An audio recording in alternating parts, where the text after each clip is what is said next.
Hi, we're a bunch of bats, and we're here to party and play Limbo. And that's the name of the game. This is Limbo. This is probably one of my favorite indie games. But I played this game when it first came out on Xbox Live, like arcade, like way back in like 2010. They had this Summer of Arcade event, and they released a ton of like arcade games, kind of like this, but just like a ton of like just little ones, and they were super cheap. And so I picked this one up because I like the look of it, and then I immediately got like sucked in. So all right, let's go ahead and start. Because I think this is like one of the coolest things about this game is obviously the art style. Yeah. Because I mean, fucking. Well, there's like a lot of these games that are just like side-scrolling like platforms that have come out recently. That well, maybe not recently, within the past couple of years, that are just really pretty. Like. What was it? Little Nightmares? Yep.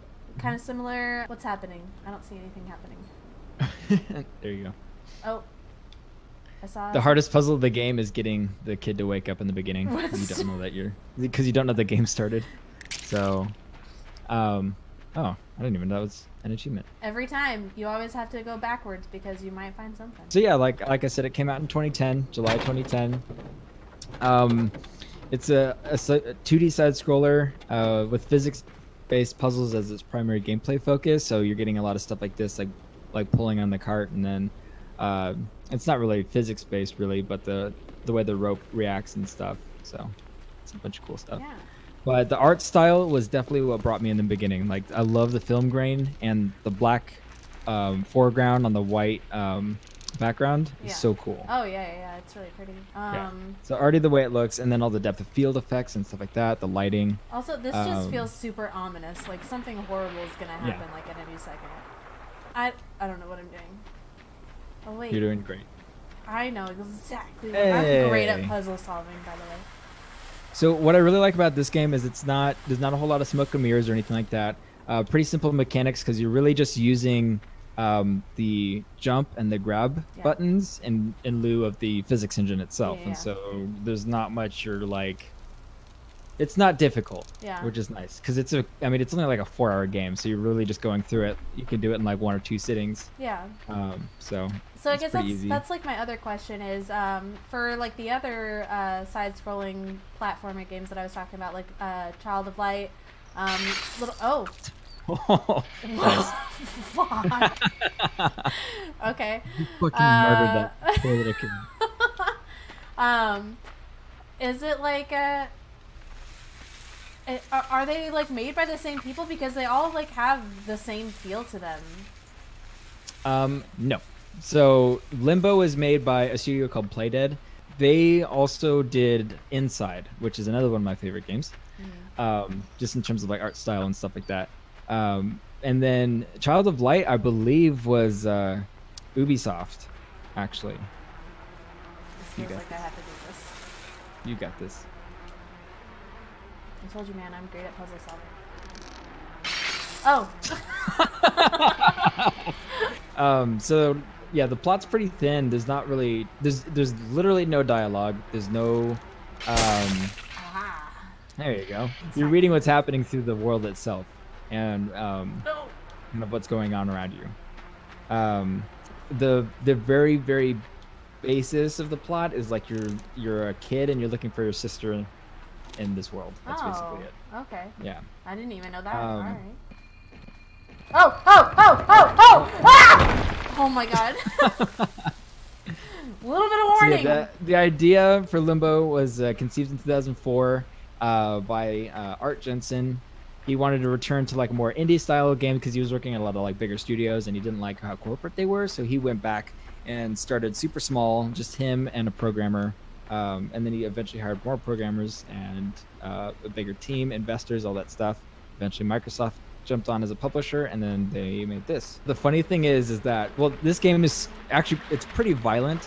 Ow!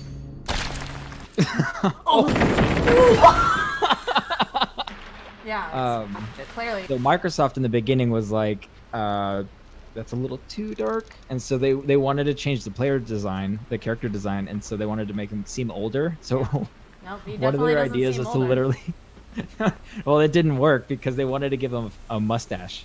they wanted to put a mustache Dude, on the I don't character know. model He to make totally him seem looks older. like he has a mustache. I don't know what No, you're he talking wouldn't. He's like 6 years old. What are you talking about? Oh, And did I you killed die? him. Stop. You broke his legs. I died? Bro. You broke his legs. So this game has a monochromatic art style because they started from the ground up. They built their own engine for this, and there weren't that many developers. So to make it easier for them, they just kept it in a black and white art style, which I think is kind of cool. Yeah, no, I mean, it's So- definitely fitting for the game and, like, the, like, name of it and the style. They set out originally for 3 goals. They wanted to keep the specific mood and art style, which is the monochromatic, kind of creepy, eerie atmosphere. They wanted to keep it simple to play with only like movement and grab controls. And they also didn't want to hold your hand and tell you about how to play the game or anything like that. So there's no tutorial. Like even in the beginning, like you were just laying down, you didn't know that you had to press a button to wake up. So it's as simple as stuff like that, where they just wanted you to find out everything by yourself. And so that's actually the way that you would play the game is, and you learn how to get through the puzzles is actually by dying. What the fuck? What the fuck? What the fuck? Like What this. is happening? See?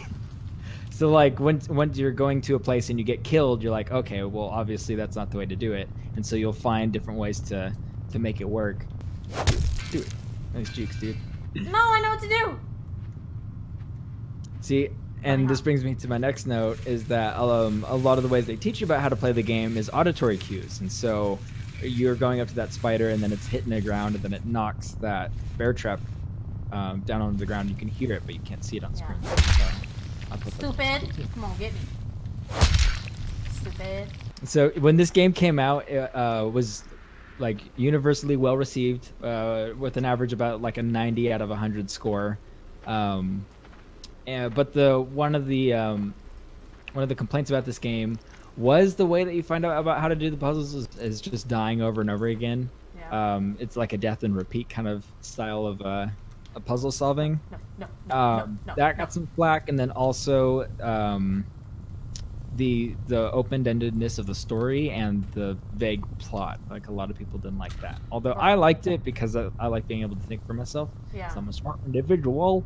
Am I gonna die? And so you're doing great. Look at me go! Get out of there, bud! Oh. Oh my god, I'm just gonna wobble away. Oh. Okay. Like how you backed up, you're like, oh, hold on, I got this. Rear up. Rear up. No! Oh, come on! Do it! I did it. Look Yeah, at me go. Nice. Just pump that boulder. Oh! Come the fuck on, dude. I got this. It moves. I'm It up. moves.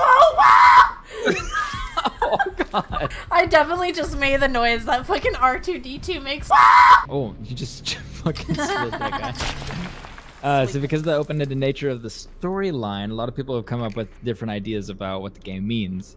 So one interpretation was the game was an allegory to the religious idea of limbo, or purgatory itself, because the player, spoiler alert, ends at the same place that he started at the end of the game. You end up back in a forest. Another thing that people say is...